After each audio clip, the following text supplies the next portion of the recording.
Bizim молочный nanlarımız pişti. Yumuşak. Keremet, iyisi burqırattık. Жылы суымызды қосамыз. Sütümüzді, сұйық май, дрожжіміз, шекеріміз, күп шекер, сары май бөлме температурасында, және бір жұмыртқамызды қосып, жақсылап араластырамыз.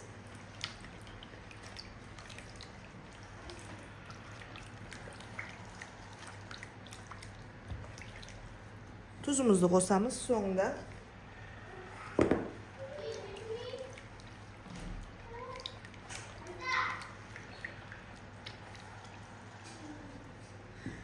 Unumuzu қосып, жақсылап әдемі қамыр илейміз.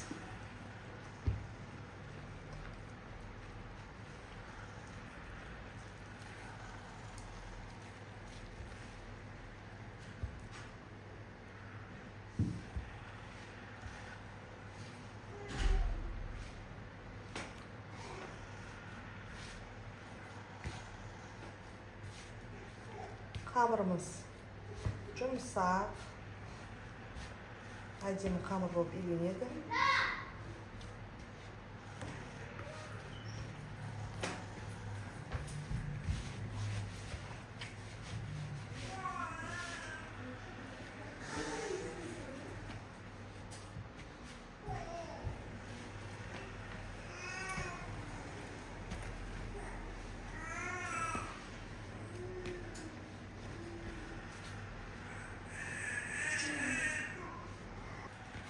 Бізде нанымыздың қамыры осылай жұмсақ, әдемі қамыр болды. Осы қамырымызды жарты сағатқа қойып қоямыз. Жылы жерге орап қойып қоямыз.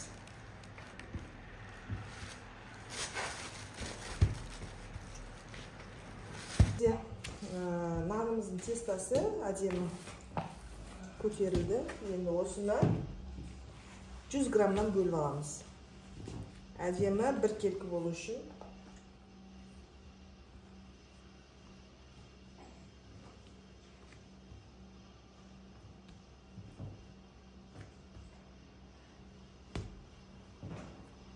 Жүз 120 граммнан бөліп аламыз.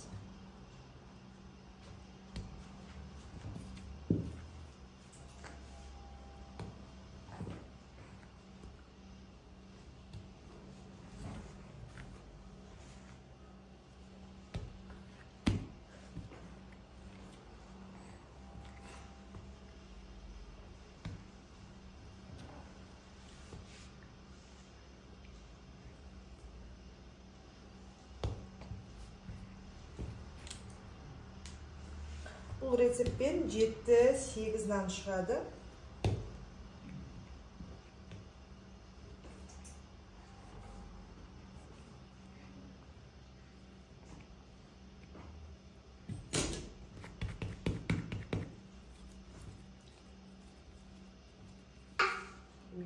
Нанымызды осылай не қыламыз? Дөңгешек деп аламыз, дөңгелеп. Арасын алшақ-алшақ етіп, орналастырамыз.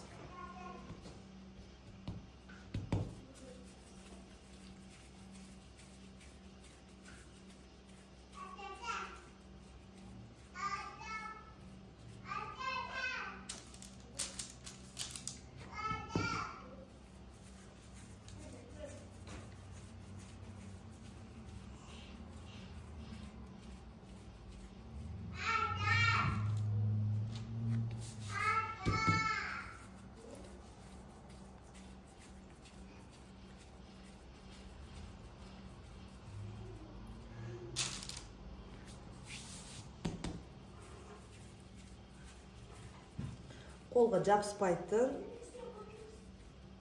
тесто шығады бізде. Осылай дөңгелектеп, арасын ашық қылып, бір 10 минутқа көтерілуге қалдырамыз. Қамырымыз 15-20 минут тұрғаннан кейін қолымызды майлап, формаға келтіреміз. Ортасын.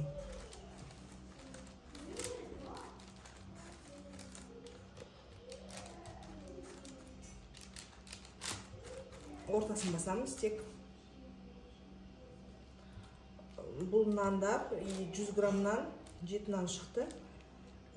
Порциясын көбейтіп өздеріңіз жасасаңыздар болады.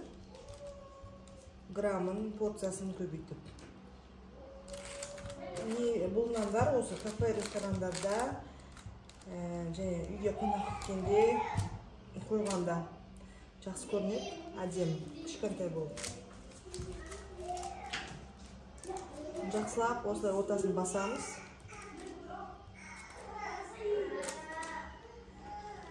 Жақсылап ортасын басып, қазір вилкамен шаншимыз.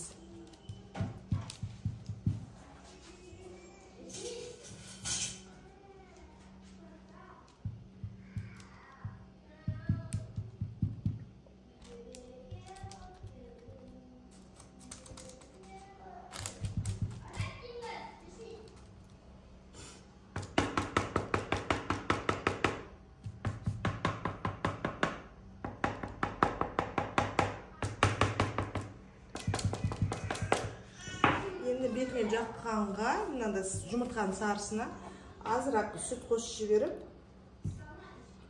араластырамыз да бетіне бір тегіс етіп жағып шығамыз.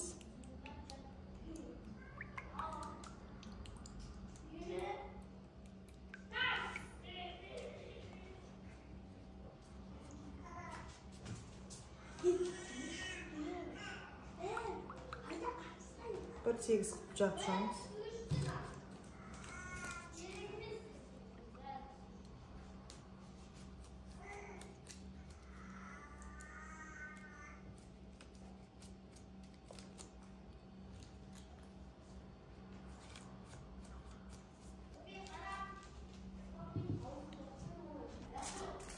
Азырақ күнжіт сеуіп жесек болады.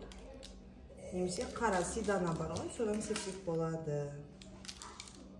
Енді нандарымызды 250 градуста, менде қарапайым әсел пешкісі, 250 градуста беті қызарғанша, сарғайғанша духовкаға жібереміз.